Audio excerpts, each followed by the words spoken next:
My daughter mocked me as a fat pig at her party until her father realized I was a millionaire. That's the fat mess we have to put up with.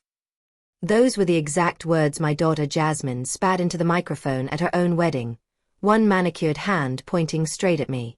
The grand ballroom in uptown Charlotte, North Carolina, glittered with chandeliers and designer gowns, yet in that moment, every sparkle felt like a spotlight burning into my skin.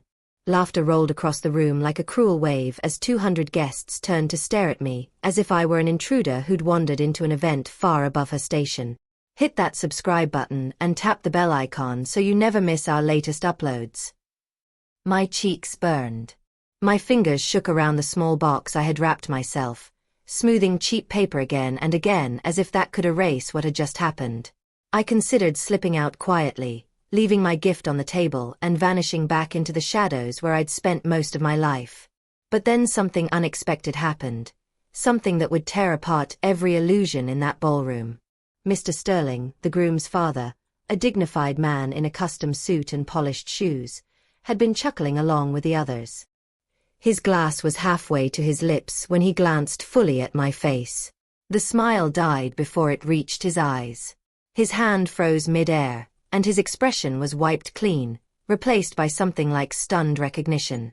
"Wait," he breathed, more to himself than to anyone else, stepping toward me as the rest of the room kept snickering. His gaze stayed locked on mine.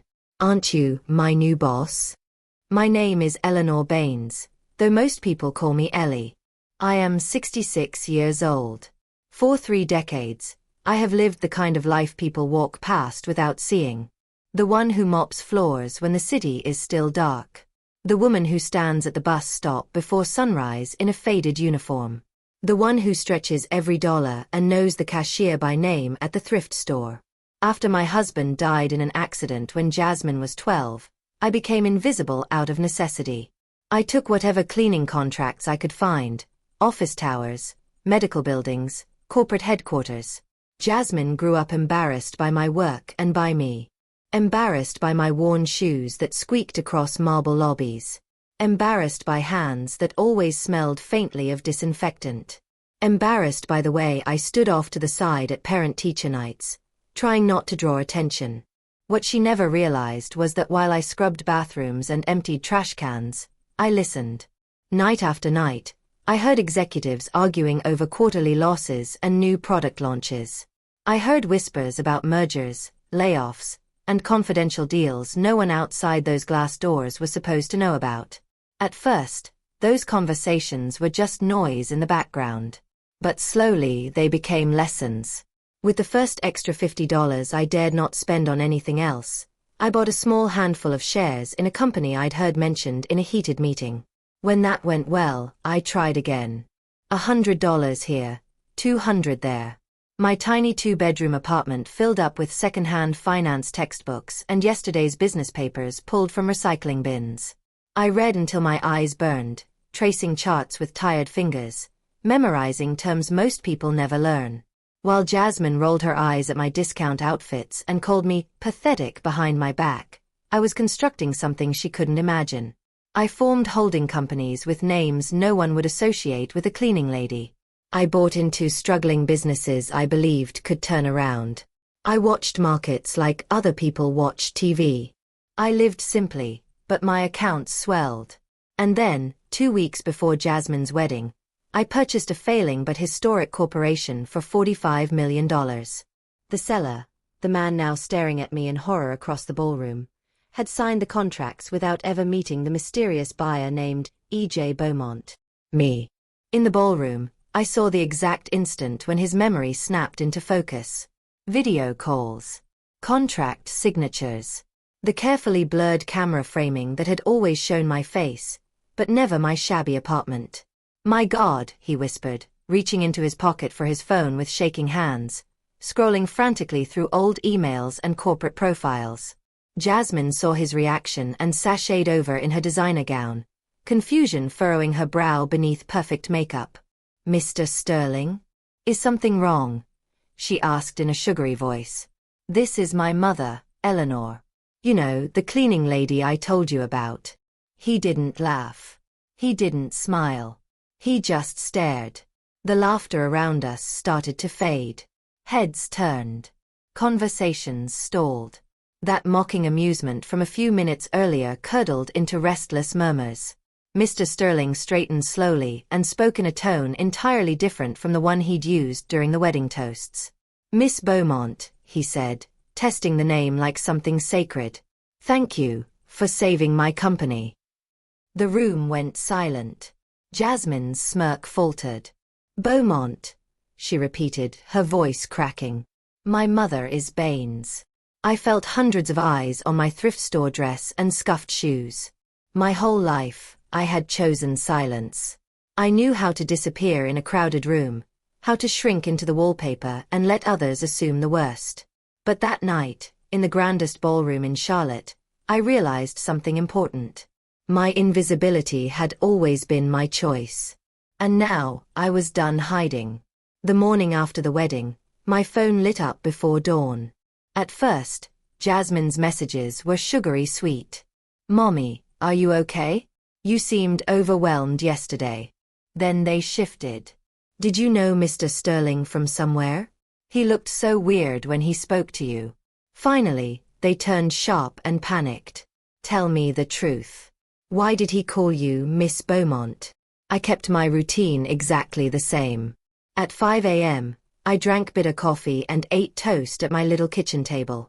I put on my cleaning uniform, pulled on my worn coat, and walked to the same bus stop I'd been using for years. What Jasmine didn't know was that on another phone she'd never seen, I was approving multi-million-dollar transfers across several time zones. On Tuesday night, she showed up at my building without warning, her luxury car glaring like an accusation at the curb. Her ivory coat alone probably cost more than everything in my living room. She wrinkled her nose at the chipped paint in the stairwell as if poverty had a smell. "We need to talk," she announced, dropping onto my old sofa like it offended her. "I can't stop thinking about what happened at the wedding. Dad Sterling keeps asking questions. Why did he act like he knew you from somewhere important?" I poured tea into mismatched cups and sat in my favorite chair, the one I'd rescued from someone's trash years ago and reupholstered myself. "Your wedding was lovely," I said calmly. "Devon seems like a decent young man." "Don't change the subject," she snapped, the respectful tone slipping. "Are you or are you not the woman who bought his company?" Her desperation dripped through every word. She wasn't looking for the truth. She was looking for a way to turn that truth into security. "Jasmine," I said gently, holding out my rough, calloused hands. "Look at me. 4 decades. I have cleaned buildings for a living. I ride buses. I buy things on clearance. Do these look like the hands of the kind of woman who signs $45 million deals?" For a second, doubt flickered in her eyes. Then greed lit them up again. "Maybe that's the point," she whispered. "Maybe you stayed poor on purpose so no one would suspect anything. Maybe that's why you were always so secretive with your money." Over the next few days, she turned into a detective with no training and too much imagination. She started dropping by unannounced, lingering by my old desk, pretending to look for pens while her eyes devoured every scrap of paper. She opened drawers, lifted cushions, inspected my bookshelves thick with used finance manuals and stock guides. I let her see exactly what I wanted her to see. A faded deposit slip that looked just a little bit altered. A scribbled number that was actually a pizza place. A printout of a generic corporate article shoved carelessly between bills. Nothing illegal. Nothing concrete. Just enough to feed the gnawing thought she was trying desperately to chase away. What if Mom is not who I think she is? On Friday, she arrived with Devon. It was the first time my son-in-law had stepped into my apartment, and his discomfort was obvious. He tried not to stare at the peeling paint, at the thrift store furniture, at the fridge held shut with a piece of tape. "Mrs. Baines," he said politely. "Jasmine told me about the confusion at our wedding. My father has been unsettled ever since. He keeps saying you look familiar in a business context." "Business context," Jasmine repeated, swallowing. "He said your face reminded him of someone important. Someone who signed life-changing documents." I smiled faintly. If your father-in-law wants to know who bought his company, he can go through his lawyers. That's the professional way. That's not what I asked, Jasmine snapped, impatience finally cracking through the act. Mom, be honest. Do you know anything about this Beaumont person? Did you ever work for her? Are you connected somehow? My silence did more damage than any dramatic confession. The next time she came, she didn't bother with small talk. She arrived soaked from cold rain, eyeliner smudged, and sat on my stairs until I returned from work. When I saw her shivering, I almost forgot how cruel she'd been. Almost. I'm losing my mind, she blurted as soon as I opened the door. Devon thinks I'm imagining things. His parents keep talking in circles. Mr. Sterling swears he knows you. I hired a private investigator to look into this Beaumont woman. My heart skipped, but I kept my face calm. And? I asked. He found almost nothing, Jasmine said, staring at her hands. This woman owns companies all over the world. She never shows her face. No interviews. No public events. All dealings go through lawyers and front companies. The detective said in 30 years, he's never seen anyone guard their identity so fiercely. Of course he hadn't. I'd paid a lot of money to make sure of that. And that makes you think of me, I said quietly. You were there at night, she insisted. You heard everything. You saw their documents. What if you learned enough to play the game? What if you've been sitting on some huge secret all this time? Jasmine, I said softly, if I had turned stolen information into money, do you really think I would have let you grow up in hand-me-down shoes and used backpacks? Do you think I would still be living here? She hesitated, then shook her head violently, rejecting any version of reality that didn't end with her being rescued. You could have had reasons. Safety. Fear. Maybe it was easier to stay invisible while you built something. Her voice cracked. We're drowning, Mom. And the Raol story came spilling out. The company her in-laws had hidden their troubles behind was worse off than they admitted. Even after the sale, there were personal debts stacked sky high. The house, the luxury cars, the jewelry, the wedding itself. Nearly everything had been bought on credit. How much? I asked quietly. She took a quivering breath. 200,000 in cards. 300,000 on the house. Another 100,000 in personal loans. 600,000 total, not counting late fees and interest. To me, it was a line item on a spreadsheet. To them, it was the end of the world. And what are you planning to do? I asked. We're trying, she said. Devon's looking for work. His father is too old for most positions. I thought, she swallowed. If you have anything at all, you could lend us. We'd pay it back. With interest.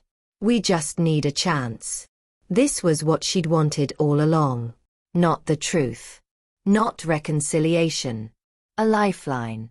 If I had that kind of money, I said softly, do you honestly think you would have stood at your own wedding and called me a fat slob in front of 200 people? Her face crumpled. She started to cry, not the elegant practiced tears she used to manipulate people, but ugly, choked sobs of someone watching the world close in. I know I've been horrible, she gasped. I know I don't deserve your help. But right now, you're the only person I can turn to. I sat down beside her and took her hands in mine. Then let's be honest for once, I said. If I truly were a millionaire, if I truly were this mysterious Beaumont, what would that mean for you? Her eyes flared with hope and horror all at once. It would mean we could save everything, she whispered. The house, our future. But it would also mean I've spent my entire life treating the person I needed most as if she were nothing. There it was. The crack I'd been waiting for. But I knew Jasmine. She could say all the right words and still mean none of them. I needed to know whether there was anything real underneath the greed. So I decided to test her. A few days later, I invited Jasmine and Devon to my apartment for a serious conversation. I told Jasmine I might know people. Old contacts. Individuals who owed me favors from a lifetime I'd never spoken about. Come at 7, I said. And don't tell your in-laws. They arrived dressed like they were attending a secret gala, Jasmine in a sleek black dress, Devon in a suit that didn't quite hide his anxiety. My little apartment, with its thrift store table and creaking floorboards, looked even smaller next to their polished appearance. Before we talk, I said, closing the curtains in a deliberately theatrical gesture, I need you both to understand that everything discussed tonight stays between us. There are powerful people who prefer not to have their names spoken lightly. Devon straightened, swallowing. Mrs. Baines, we don't want to drag you into anything dangerous. Jasmine said you might know someone who can help us get a loan, that's all. I sat down slowly. For many years, I said, watching Jasmine's eager face, I cleaned the offices of one of the most influential companies in the country. Officially, I was just the night staff. Unofficially, I observed things, reported things. My real boss was not the cleaning supervisor. I paused. It was Beaumont herself. The silence landed like a physical weight. Devon frowned, still trying to follow. You mean you reported on what you saw? For over 15 years, I continued, my job was to notice what others ignored. Papers left on desks. Conversations carried out behind supposedly closed doors. Meetings that weren't on any calendar. I passed information along, and in exchange, I was paid very well for my discretion. Jasmine's breath caught. You worked directly for her? In a way, I said. I was her eyes where cameras weren't allowed. Her hands trembled. And she compensated you. Generously, I confirmed. By the time I stopped working in those offices, I had enough resources to live in comfort for the rest of my life. How much? Jasmine blurted. How much money do you have? Her mask of apology slipped, and pure hunger shone through. Enough, I said coolly, to erase your debts multiple times over. But the amount isn't the real issue. The question is what you're willing to sacrifice to fix the mess you've created. Devon shifted uneasily. We don't want charity. We're asking for a loan. Something formal. With conditions we can reasonably meet. Jasmine barely heard him. What would you want in exchange? She pressed. What do we have to agree to? I stood up and moved to my desk where a folder waited, prepared days ago. I have a proposal, I said, returning with it. But I warn you, this isn't a game. I laid the document on the table. The pages looked official, legal formatting, formal language, mock stamps. At the top, in bold letters, it read, Conditional Financial Transfer Agreement. Jasmine lunged for it, skimming the lines as Devon read over her shoulder. Initial transfer, $800,000, she read aloud, her voice trembling.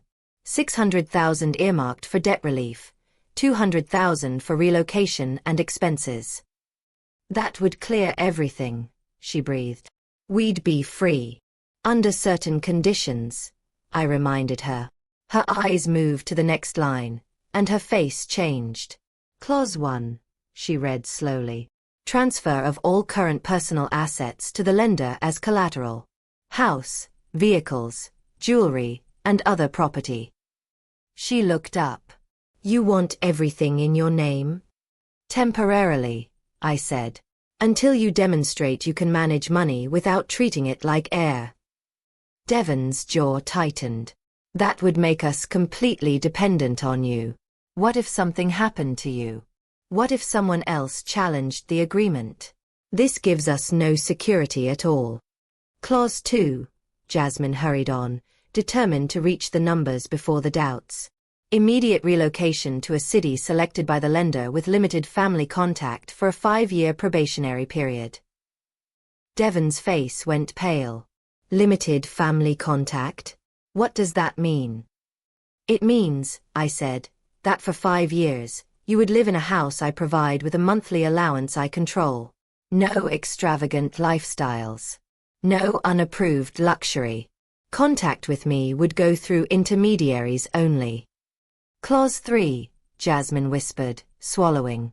Voluntary renunciation of all future inheritance rights from the lender. She stared at me, horrified. You want us to sign away any claim to whatever you have? This would be your one financial connection to me, I said. There would be no expectation of future help. No ability to hover, waiting for me to die. Devon stood abruptly. With respect, this doesn't help. This is buying us. Buying our choices. Our relationship. Jasmine clutched the papers, torn between him and the numbers on the page. Devon, think about it. 5 years isn't forever. We'd be debt-free. We could start over. Build a new life. We'd be safe. Safe from what? He demanded. From consequences. From learning. From the damage already done between you and your mother. He turned to me. I understand that Jasmine has hurt you. I've heard the way she talked about you before. But this doesn't fix anything. It just replaces emotional damage with a different kind of control. Jasmine's voice dropped to a whisper. Maybe this is the punishment I deserve. Devon stared at her in disbelief. You think signing yourself into a 5-year exile is justice? Or do you just want the money badly enough to pretend it is? Their arguments swirled around us. Love, fear, guilt, numbers, pride. I listened quietly. Jasmine finally looked at me with red-rimmed eyes. If this is what it takes, I'll do it. I'll sign. I'll leave. I'll accept whatever conditions you want. And in that instant, I saw what I needed to see. She wasn't choosing a family. She was choosing survival. I have one more clause, I said quietly. But it's not written in that document. Both of them fell silent. What clause? Jasmine whispered. The truth, I said, rising to my feet. Before you sign anything, you deserve to know who I really am. Devon's face tightened. I thought you already told us. Not exactly, I said. What I told you was one version of the story. The version I used to keep everyone at arm's length. I walked back to my desk and returned with another folder, heavier than the first. This, I said, laying it gently on the table, is the real one. The tick-tock of the kitchen clock was the only sound as I opened the second folder. Inside were documents I'd guarded for decades. Statements, contracts, photographs, proof. For the last 30 years, I said quietly, I have built an investment empire worth more than $200 million. The words hung in the air, impossible and undeniable at the same time. You bought his business, Jasmine murmured, still reeling from the wedding. But that doesn't mean. I slid a stack of papers toward them. Bank accounts, I said. In my name. Corporate ownership certificates. Acquisition contracts. Here, this is the sale of Sterling Corporation. Read the signature. Devon picked up the top page with shaking fingers. I watched his eyes move, his brows draw together as he read. Acquiring party. Eleanor J. Baines, operating as E.J. Beaumont. He looked from the page to me and back again. Oh my God, he whispered. You're really the same woman Mr. Sterling recognized on his screen, I finished. The same one he thanked in that ballroom while everyone else was laughing at me. Jasmine's breathing went shallow. She snatched another sheet at random, a bank statement with numbers that made her eyes widen. Current balance, she read, and the page slipped from her hands. This is. I don't even know how many zeros there are. You lived like this, she choked. In this cramped apartment. On buses. In second-hand clothes. While you had all of this. Yes, I said simply. Why? She demanded, her voice breaking. Why would you choose to look poor when you're richer than anyone in our entire circle? I took a deep breath. After your father died, I said, I realized how quickly security can vanish. I watched bills pile up and sympathy disappear. I decided I would never again place my survival in anyone else's hands. So I learned. I invested. I built something no one could easily destroy. But I also saw how wealth changed people, how it attracted the worst kinds of attention. So I made another decision. I looked her in the eye. I decided to live small so I'd always remember where I started. And so I could see who loved me without knowing what I had. Devon picked up another contract, his voice softening with genuine respect. These companies, he said. I recognize some of them. You turned around the restaurant chain that kept my cousin employed. You bought the factory that saved my aunt's job. Not just here, I said. I own or rescue businesses in 12 countries. 50,000 employees rely on decisions I make in this ugly little living room. Jasmine sank onto the sofa, ashen. For 30 years, she whispered, I treated you like a stain on my reputation. I lied to my friends about what you did. I kept you away from events. And all that time, I said evenly, you were making choices based on who you believed I was. No one forced you to belittle me. No one demanded you hide me. Those were your decisions. She folded in on herself, sobbing. I don't deserve anything from you. Not a cent. Not even your time. You're right, I said quietly. You don't deserve it. And yet here you are, asking for it anyway. She looked up at me, eyes raw. I'm not asking for money anymore, she whispered. I know I have no claim to that. I just want a chance to be your daughter. A real one. For the first time in my life. You called me a fat embarrassment in front of 200 people, I reminded her, not unkindly. That doesn't vanish because you're crying now. Devon stepped forward, his voice careful but firm. Miss Beaumont, Eleanor, Jasmine has been awful. I've heard things she's said about you that make me ashamed. But I've also seen her this last week, broken in a way I've never seen before. If there's even a small path to repair, isn't it worth trying? I studied with him. Out of everyone in this swirling mess, he had been the only one consistently concerned with what was right, not just what was convenient. Maybe, I said. But repair is not a single moment. It's a pattern. Jasmine slid off the sofa onto her knees. The image of my grown daughter kneeling on my worn rug is burned into my memory. Tell me how to start, she begged. I can't erase what I did. I can't go back and change the years I wasted being cruel to you. But if there's anything I can do to prove I can change, just tell me. I let her stay there, not to humiliate her, but because maybe for the first time, she was seeing me at my actual height. You start, I said slowly, by doing something you will absolutely hate. Her tear-swollen eyes searched mine. What is it? You apologize, I said. Not just to me. To every single person who heard you mock me at your wedding. You look each one in the eye and admit exactly what you said and why it was wrong. She flinched as if I'd slapped her. But she swallowed. That's social suicide. Exactly, I said. You publicly humiliated me. If your apology is only whispered in private, it costs you nothing. She nodded, still crying. I'll do it, she whispered. I'll do it all. And I'll keep doing it as long as it takes for you to believe me. What about the debts? I asked quietly. Are you still expecting me to rescue you? Devon answered before she could. We will handle them ourselves, he said. We'll sell the house, the cars, anything we own. We'll move into whatever we can afford. If we ever accept help from you, it will be after we've shown we can stand on our own 2 feet. For a long moment, none of us spoke. Then I went to my desk one last time and pulled out another sheet of paper. This, I said, is my will. Jasmine paled.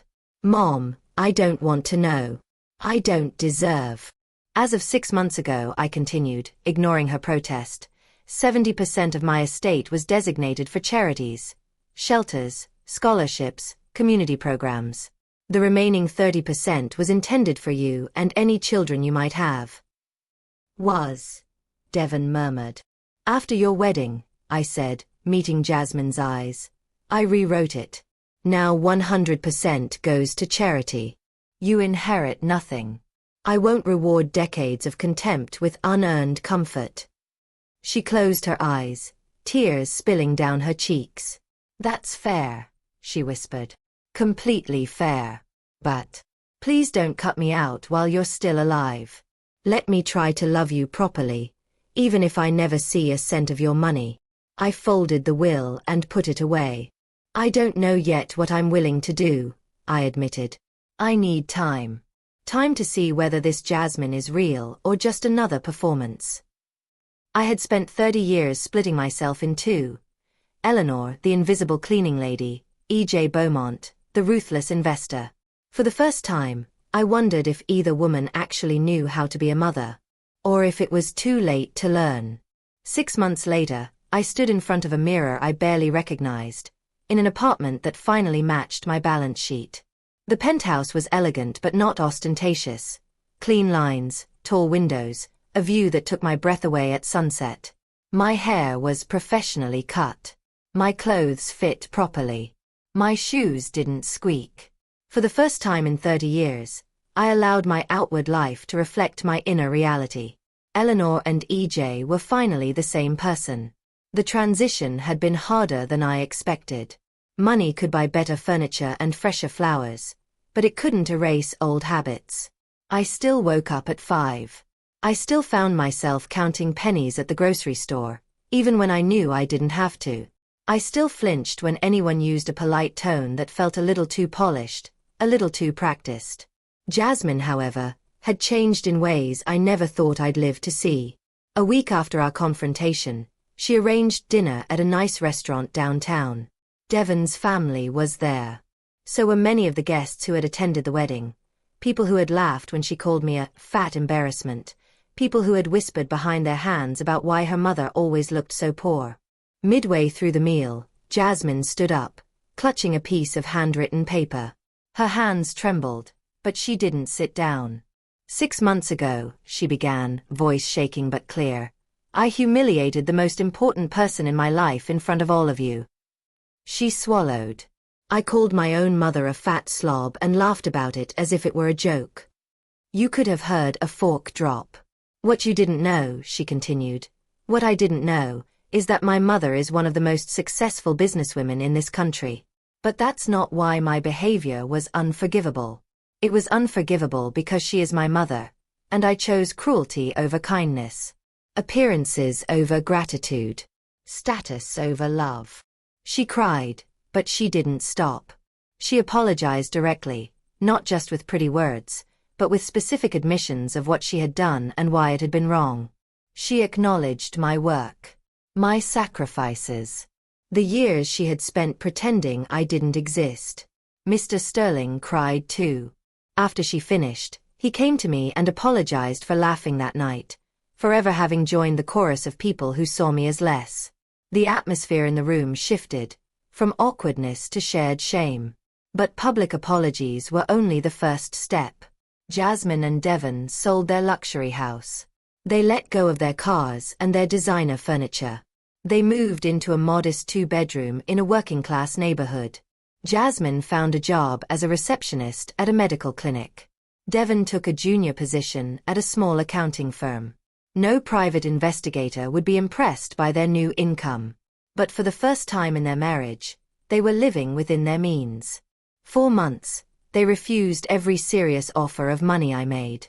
We need to prove to ourselves we can do this, Devon explained gently. Not as people waiting to be rescued, but as adults who can stand without a safety net. Our relationship changed in slow, careful increments. Weekly lunches started in anonymous cafes across town. Jasmine asked questions that had nothing to do with shopping or parties. How did you choose your first investments? How did you keep going when nothing changed for years? How did you avoid making decisions based on fear? It broke my heart to realize no one had ever taught her these things. Not in school, not at home. I'd been so busy building my secret world that I'd left her education in life and money to television and gossip. 4 months after that first lunch, she arrived with a new expression on her face, something like quiet pride. "Mom," she said, sitting down across from me, "this is the first month in my adult life that Devon and I paid all our bills without using credit cards." I smiled in a way that came from somewhere very deep. "That's a bigger milestone than you think," I told her. She reached for Devon's hand. "We have something else to tell you." They exchanged a look that made my throat tighten. "We're having a baby," she said, tears immediately filling her eyes. "You're going to be a grandmother." The restaurant around us blurred. 4 years, I'd prepared myself for a quiet old age, for holidays filled with other people's children and staged smiles. The idea of a grandchild, of another generation who might know me honestly, felt like a miracle I hadn't dared ask for. "And what are your plans?" I managed. "We want to raise her differently," Jasmine said instantly. "We want her to know her grandmother from the beginning. We want her to grow up understanding hard work, not just appearances. We want her to know that family love isn't something you earn by impressing people." It was then that I pulled a different document from my bag. "I've been thinking about what to do with all this," I said, tapping the folder. "Not just after I'm gone, but now, while I'm still here." Jasmine tensed. "Mom, we told you. This isn't about leaving you money to spend," I said. "It's about giving you a responsibility." I slid the document toward them. "The Bain Sterling Family Foundation," Devon read aloud. "Initial endowment, half of my personal fortune." "What does it do?" Jasmine asked, brows knitting as she scanned the text. "It funds shelters for women leaving abusive homes," I explained. "Scholarships for kids from families like ours. Training for small-town entrepreneurs. Community projects in neighborhoods existing investors ignore." I paused. "And I'd like my family to run it." Jasmine's eyes filled again, but not with shame this time. With purpose. "So you're not making us rich," she said slowly. "You're making us responsible." "Exactly," I said. "Your daughter will never inherit laziness. She'll inherit a chance to help people. To learn how money can repair things instead of just decorating them." "It's perfect," Jasmine whispered. "It's exactly what she'll need. Purpose without entitlement. Opportunity without guaranteed comfort." Over the months that followed, we worked side by side planning the foundation. Jasmine with her growing instinct for what people needed, Devon with his practical financial mind, and me with years of strategy and scars. We argued, compromised, laughed. Sometimes we cried. For the first time in decades, the word family didn't feel like something fragile and pretend. When my granddaughter was born, a tiny, perfect girl with a surprisingly strong grip, we named her Aaliyah Beaumont Sterling. I held her in my arms and made a promise, silent but fierce. She would know all of me. The woman who once scrubbed office floors and counted coins. The woman who signed contracts that moved millions. There would be no secret life for her to discover in anger at 34. No double identity to haunt family gatherings. Just the truth. Now, when I think back to that night in the ballroom, the laughter, the insult, the way my daughter's voice rang out calling me a fat nothing, I don't just feel humiliation anymore. I see a turning point.